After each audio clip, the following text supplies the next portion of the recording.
আমাদের ত্বক এবং চুলকে হেলদি রাখার জন্য আমরা তো কত দামি দামি প্রোডাক্ট ইউজ করি, এমনকি পার্লারে গিয়েও অনেক টাকা খরচা করি, কিন্তু প্রকৃতি আমাদেরকে এত কিছু দিচ্ছে, আমরা কখনো প্রকৃতির দেওয়া জিনিস ব্যবহার করি না।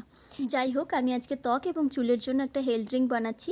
তো কারোর ভিডিও দেখে বলছি না, নিজের পার্সোনাল এক্সপিরিয়েন্স থেকে বলছি। তো কিছুদিন আগেই আমার অনেক চুল উঠছিল, তো তারপরে আমি এই ড্রিঙ্কটা খাওয়া শুরু করি। তো তখন আমি দেখলাম যে চুল ওঠাটা কিছুটা কমলো, কিন্তু তারপরে আবার যখন আমি এটা খাওয়া বন্ধ করে দিয়েছি, তার কিছুদিন পরে আবার আমি বুঝতে পারলাম যে আগের মতন চুল ওঠা শুরু হয়ে গেছে। তো যাই হোক, তো আমি আজকে থেকে আবার এটা শুরু করলাম। তো প্রথমেই দেখো, আমি নিয়ে নিয়েছিলাম হচ্ছে একটা আমলকি, তার সাথে একটু কাঁচা হলুদ, এক টুকরো আদা, আর নিয়ে নিয়েছিলাম জিরেটা আমি রোস্ট করে নিয়েছিলাম। তো তারপরে এটাতে আমি মিক্সিতে পেস্ট করে ছেঁকে নিয়েছি। তারপরে দেখো আমি দুটো গ্লাসে দিয়ে দিলাম, কারণ এটা আমি আর আমার হাজব্যান্ড দুজনেই খাবো। তো তারপরে আমি গ্লাসে সমান পরিমাণে জলও দিয়ে দিলাম। তো রেডি হয়ে গেল আমার রামবান। তো আমি সত্যি বলছি, মানে নিজের পার্সোনাল এক্সপিরিয়েন্স থেকেই বলছি যে দারুণ, ভীষণ ভালো। এমনিতে তো কাঁচা হলুদ, আমলকি বলো বা আদা, সমস্তটাই আমাদের স্কিন এবং চুলের জন্য ভীষণ ভালো। তো আমার তো বেশ ভালো লাগলো। আর হচ্ছে দেখো কোথায় দাঁড়িয়ে খাচ্ছি বলো তো, সেই যে ব্যালকানি, তোমাদের সাথে ব্যালকানি ট্যুর শেয়ার করেছিলাম না, সেই ব্যালকানিতে।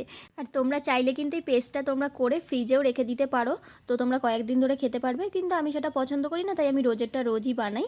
তো চলো, আমার ভিডিওটা কেমন লাগলো, আর যারা এখনও ট্রাই করোনি অবশ্যই তোমরা ট্রাই করে দেখো।